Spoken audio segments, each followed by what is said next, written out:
Welcome to MsMojo, and today we're counting down our picks for the stage musicals that they just couldn't get right the first, second, or maybe even the third time. You try to write what you were like when you were 25 years old, you're going to have a lot of trouble, and I did.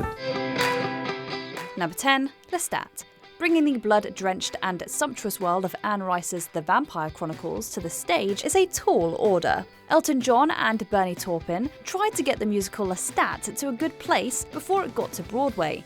That didn't happen. Don't blame me, it's your fault that I want more. Shows are expected to adjust between their out-of-town tryouts and their New York opening. The stats at dismal reviews meant the producers were willing to alter basically anything. Take me, give me new life, and live beneath the stars. From the script to the placement of songs to the overall design, they indeed managed to change pretty much everything about the production except how terrible it was.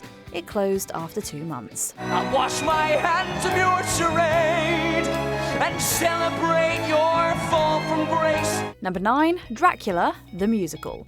Packed with enough spectacle to draw massive crowds for its world premiere at La Jolla Playhouse, Frank Wildhorn's musical couldn't revive that buzz on Broadway. For all the interest it had produced, the show was a stinker. Maybe that's all I need to know. Dracula the musical's messy script didn't become clearer before the Count swooped down over New York. It closed quickly, playing for roughly 4 months. However, it would have a long second life after Broadway. Life after life, you won't need flowers on your grave. It was heavily retooled, with several new songs written for it. It still sees frequent international and regional stagings. Und glitt in den Nebel der Nacht. Number 8, Les Miserables. The sun is strong, it's hot as hell below. Look down, there's 20 years to go. It's not shocking that Les Mis had a long, arduous process. Victor Hugo's novel is huge, but before its storied opening in London, the songs had to be translated from the original French score. Jamais rêvé d'une autre vie.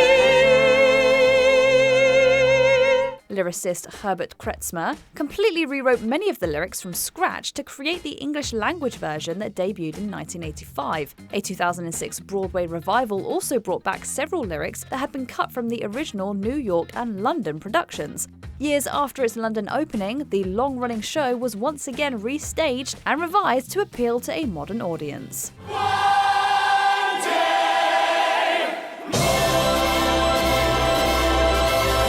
Number 7, Oklahoma. Richard Rodgers and Oscar Hammerstein II were all but inventing the modern musical as we know it. Oklahoma was innovative in a way that's hard to see now. I got a beautiful feeling,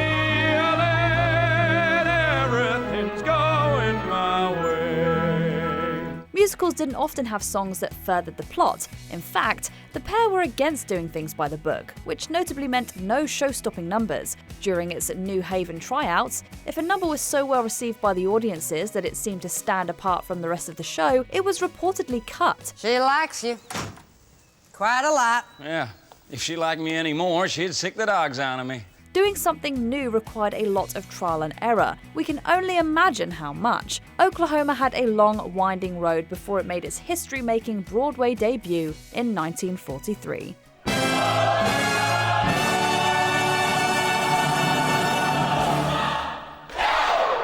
Number 6, Grease. This early 70s musical is a raunchy and vulgar subversion of 50s greaser movies with a focus on peer pressure and working class issues. Yep, that's Grease. Or at least it was at first. But by the time it got to Broadway, things got tamer. And then John Travolta and Olivia Newton-John got involved.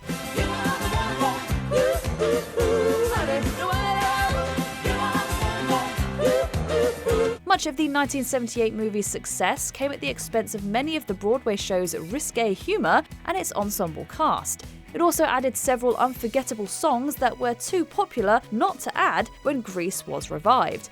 This required some tinkering to make room for the movie's ideas, with numbers being altered. Some recent productions have opted to make additional changes, honouring both the show and the film. My heart arranges all those magic changes. Number 5. Follies. Set amid the ruins of a Broadway theatre that used to house the famed Follies musical revue, Stephen Sondheim's show has always been considered an imperfect masterpiece. Several songs were removed or changed even before the cast album was recorded.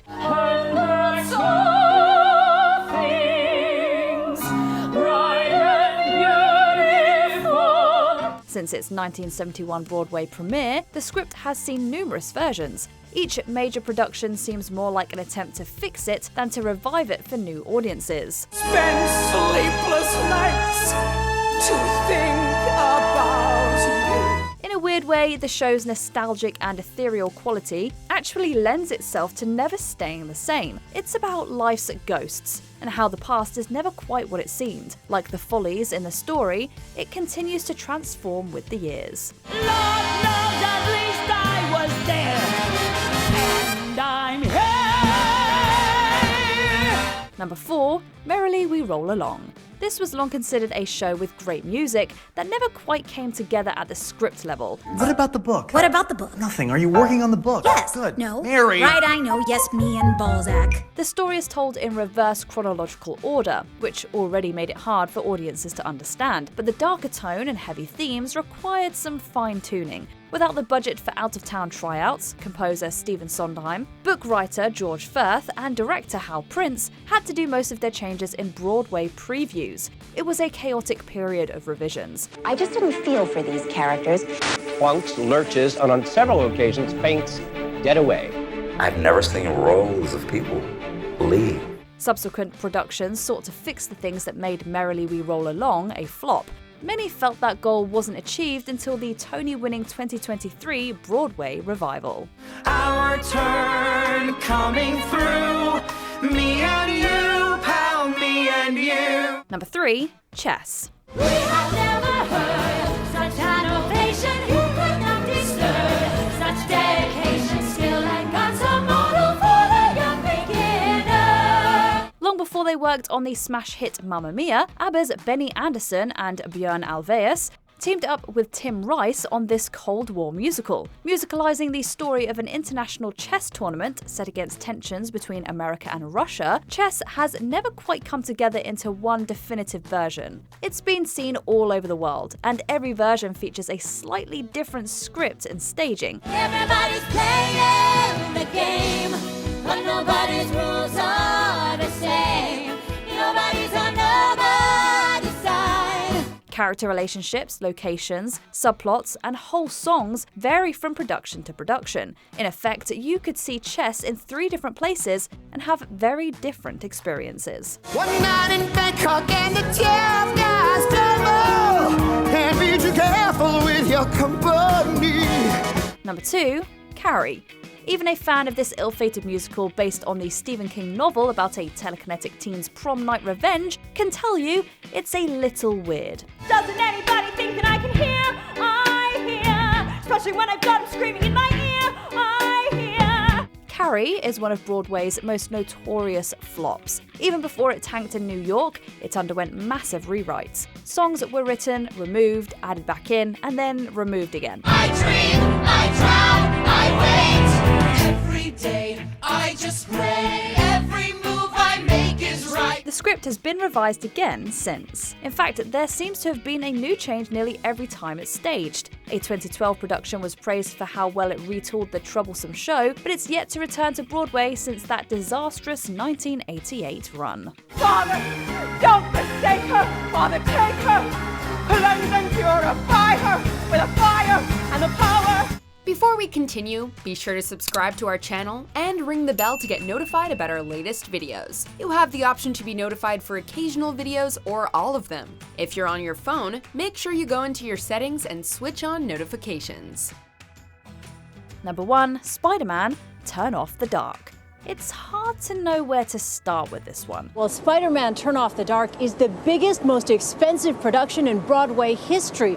It also appears to be one of the most troubled. Filled with effects, spectacle, and a rock music score, there were a lot of kinks to work out of Spider-Man: Turn Off the Dark.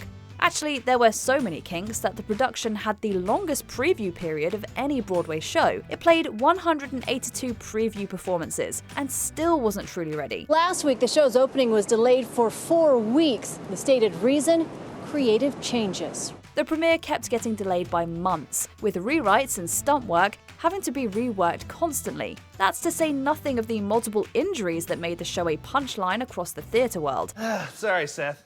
This is all very new to me. I'm the 4th understudy. Oh, what happened to the other 3 Spider-Mans in front of you? Well, the first one broke his wrist. Okay. Yeah, then the next guy shattered his leg. Gotcha. And then the last guy just exploded. It finally opened for real in June 2011.